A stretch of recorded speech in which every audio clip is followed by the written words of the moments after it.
ମା ତାରାତାରିଣୀଙ୍କ ପୀଠରେ ଖୋଲିଲା ଦାନହୁଣ୍ଡି। ଦୀର୍ଘ 3 ମାସର ବ୍ୟବଧାନ ପରେ ଗଞ୍ଜାମ ଜିଲ୍ଲାର ଅଧିଷ୍ଠାତ୍ରୀ ଦେବୀ ମା ତାରାତାରିଣୀଙ୍କ ପୀଠର ଦାନହୁଣ୍ଡି ଖୋଲାଯାଇଛି। ଜିଲ୍ଲା ପ୍ରଶାସନର ନିର୍ଦ୍ଦେଶରେ ପୁରୁଷୋତ୍ତମପୁର ତହସିଲଦାର ଓ ସେବାୟତଙ୍କ ଉପସ୍ଥିତିରେ ମନ୍ଦିର ବେଢ଼ାରେ ରହିଥିବା 4ଟି ଦାନହୁଣ୍ଡି ଖୋଲାଯାଇଛି।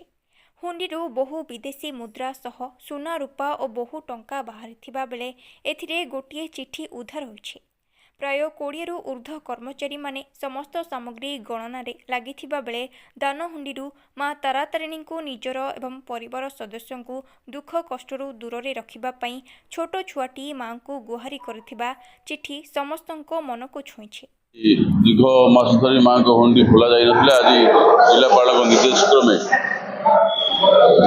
ନିର୍ଦ୍ଦେଶ କ୍ରମେ ପୁରସ୍ତମ ତହସିଲଦାରଙ୍କ ଉପସ୍ଥିତିରେ ଏବଂ ନୂତନ ଭାବେ ଦାୟିତ୍ୱ ନେଇଥିବା କାର୍ଯ୍ୟନିର୍ବାହୀ ଅଧିକାରୀ ବିନୋଦ କୁମାର ବେହେରାଙ୍କ ଉପସ୍ଥିତିରେ ବରିଷ୍ଠ ସେବାୟତଙ୍କ ଉପସ୍ଥିତିରେ ମାଙ୍କ ହୁଣ୍ଡି ଖୋଲା ଯାଇଥିଲା।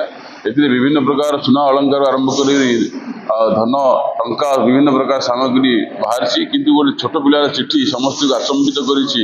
ସମସ୍ତେ ଯିଏ ବି ଏଠି ଉପସ୍ଥିତ ଅଛନ୍ତି, ଆମର ମନ୍ଦିର କମିଟିରୁ ଆରମ୍ଭ କରିକି ଭକ୍ତମାନେ ସେ ଚିଠି ପଢ଼ି ସମସ୍ତେ ଗୋଟେ ଆଚମ୍ବିତ ହୋଇଛନ୍ତି ଏବଂ ସେ ଚିଠିରେ ଲେଖା ହେଇଛି କି ମା ମୋତେ ମୋ ପରିବାରକୁ ସମସ୍ତେ ଘଣ୍ଟ ଘୋଡ଼ାଇ ରଖିଥିବୁ, ମା ମୋ ବଡ଼ ଭାଇର ଦେହ ସୁସ୍ଥ କରିଦିଅ, ମୋ ଜେଜେମା ଜେଜେବାପାଙ୍କୁ ସୁସ୍ଥ କରିଦିଅ। ଏବଂ ଏ ପ୍ରକାର ଯେଉଁ ଭାବ, ଏ ପ୍ରକାର ଯେଉଁ ଭକ୍ତି ନେଇ ଗୋଟେ ଛୋଟ ପିଲା ମାଙ୍କୁ ଚିଠି ଲେଖିଛି, ନିଶ୍ଚିତ ଭାବରେ ସ୍ପର୍ଶକାରିତ ବିଷୟ।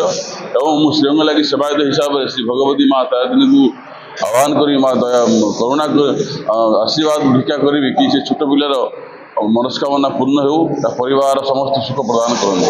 ମା ଆମର ଲାଷ୍ଟ ଅକ୍ଟୋବର 16 ତାରିଖ ଦିନ ଆମର ହୁଣ୍ଡି ଖୋଲା ହେଇଥିଲା। ଆଉ ଆଜି ଆମର ହୁଣ୍ଡି ଖୋଲା ହେଲା। ଯେହେତୁ ଆମର ଏଇଟା ଚୈତ୍ର ଆଗକୁ ଚୈତ୍ର ମାସ ଅଛି, ଚୈତ୍ର ମାସ ପୂର୍ବରୁ ଆମର ଯେମିତି ସଫାସୁତୁରା ଯେମିତି କରିବା ପାଇଁ ଗୋଟେ କରାଯାଇଛି, ସେମିତି ଆମେ ହୁଣ୍ଡି ମଧ୍ୟ ଆମେ ଖାଲି ତାର କରିବା ବ୍ୟବସ୍ଥା କଲୁ। ଆଉ ସେ ପରିପ୍ରେକ୍ଷୀରେ ଆଜି ଆମର ଓନ୍ ଅଫିସ୍ ଷ୍ଟାଫ୍ ସମସ୍ତଙ୍କୁ ନେଇକି ଆମେ ଏଠି ଆମର ଯେଉଁ ଅଛି ଏ ହଲ୍ରେ ଆମର ସବୁ କରିକି ଆସି ପଇସା ଜମା କରିକି ଗୋଟେ ବାହାର କରୁ। ପୋଲିସ ଉପସ୍ଥିତିରେ, ସେବାୟତଙ୍କ ଉପସ୍ଥିତିରେ ସବୁ ଆସି ବାହାର କରାଗଲା।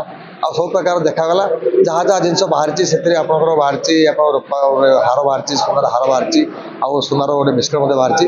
ସବୁ ଯାହା ଜିନିଷ ବାହାରିଛି ସବୁଗୁଡ଼ାକ ଆମର ବ୍ୟାଙ୍କରେ ନେଇ ପୈଠ ହେବ ସବୁଗୁଡ଼ାକ। ଆଉ ଯାହା ଯେମିତି ଏବେ ପଇସା ପତ୍ର ଯାହା କାଉଣ୍ଟିଂ ଚାଲିଛି, ପ୍ରକୃତ କଥା କେତେ ଟଙ୍କା ଡିଟେଲ୍ କହିହେବନି, ଏକା ଟୋଟାଲ୍ ହିସାବ କଲେ ଆମେ ଡିଟେଲ୍ ଜଣାଇଦେବୁ କେତେ ଟଙ୍କା ବାହାରିଛି। ଆଉ ସେଇଟା ଜିଲ୍ଲାପାଳଙ୍କୁ ଜଣାଇଲା ପରେ ହିଁ ଆମେ ଡିଟେଲ୍ ଆପଣଙ୍କୁ ଜଣାଇଦେବୁ।